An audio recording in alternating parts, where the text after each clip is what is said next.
મહેસાણાજી, આપણે સામાયિક પ્રતિક્રમણની વાત કરીએ. આપણે 2 અઠવાડિયા સુધી સૂક્ષ્મ તળ વિશે વાત કરી. આપણે બુદ્ધિ, સમ્યક બુદ્ધિ, વિપરીત બુદ્ધિ ક્યાં ક્યાં કામ કરી રહી હતી એ જોયું. હવે આપણે સૂક્ષ્મતમ ઉપર આવ્યા છે.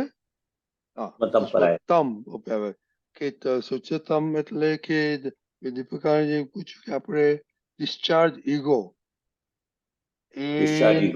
હા, ડિસ્ચાર્જ ઈગો ને આપણે જોવાનો છે. સ્મોલ આઈ ને બિગ આઈ થી જોવાનો છે. સ્મોલ આઈ ને શુદ્ધાત્માથી બિગ આઈ ને જોવાનો છે. બરાબર.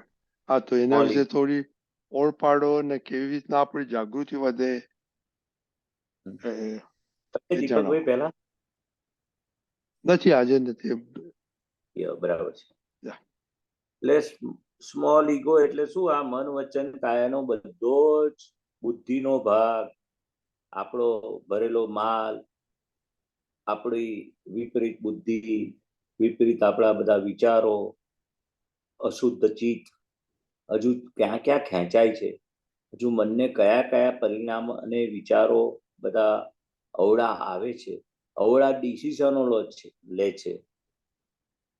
એ અવળો અહંકાર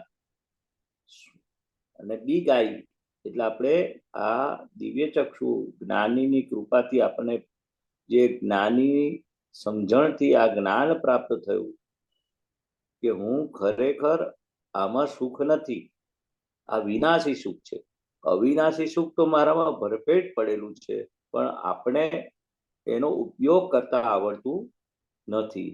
એટલે એ જે ઉપયોગ થઈ નથી રહ્યો દિવ્ય ચક્ષુનો, જ્ઞાનનો, એ કોણ કરવા નથી દેતું?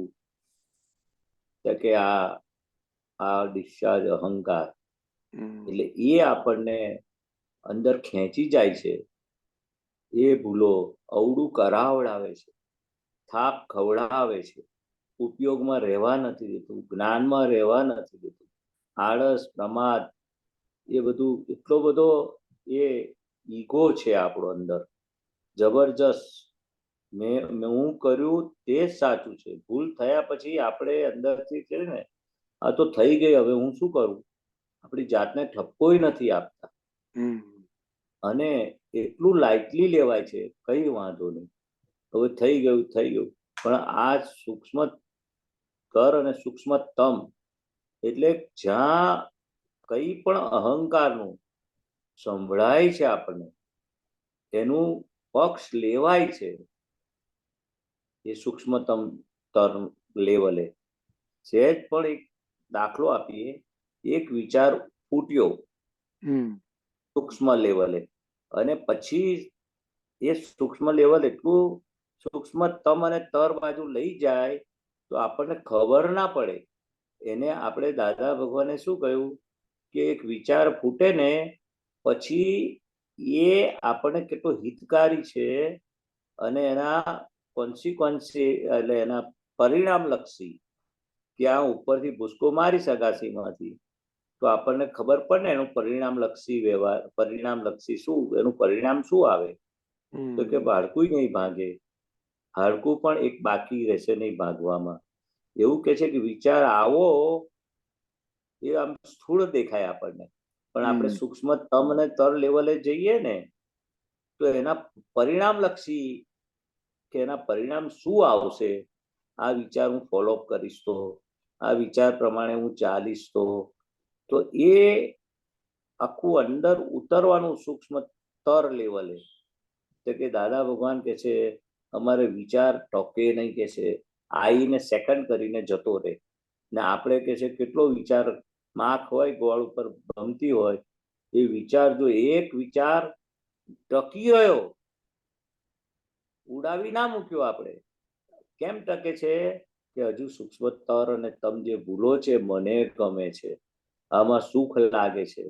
એટલે કે એ વિચાર જો ટકી રહ્યો તો કે છે એ ભૂલ પછી એટલી મોટી સ્વરૂપ લઈ લેશે.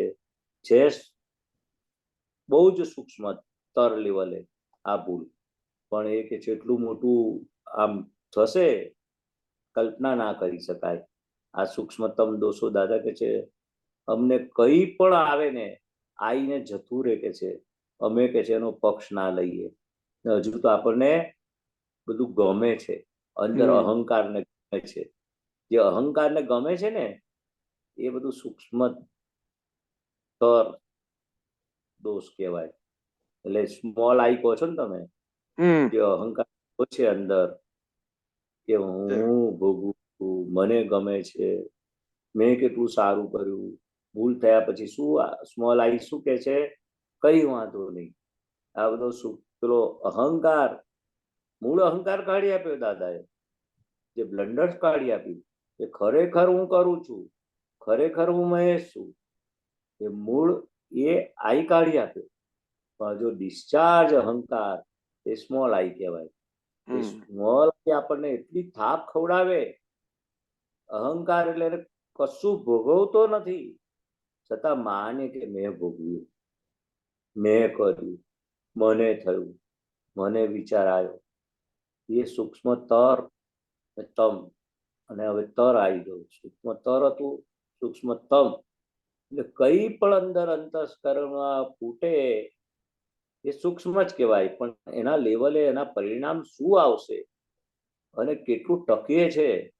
એટલે શુદ્ધાત્મા નથી ટકતો, આજ્ઞા નથી ટકતી, આઈન જતી રહે છે, આઈન જતી રહે છે. પણ આ અહંકાર સ્મોલ આઈ એવો ટકી રહ્યો છે અંદર, આપણને થાપ ખવડાવે, ભૂલો કરાવડાવે, તો આપણને ખબર પડતી નથી. એવું કહેવા માંગે છે. બસ, બહુ સરસ, બહુ સરસ. ઓકે, હવે આપણો ટાઈમ થઈ ગયો છે.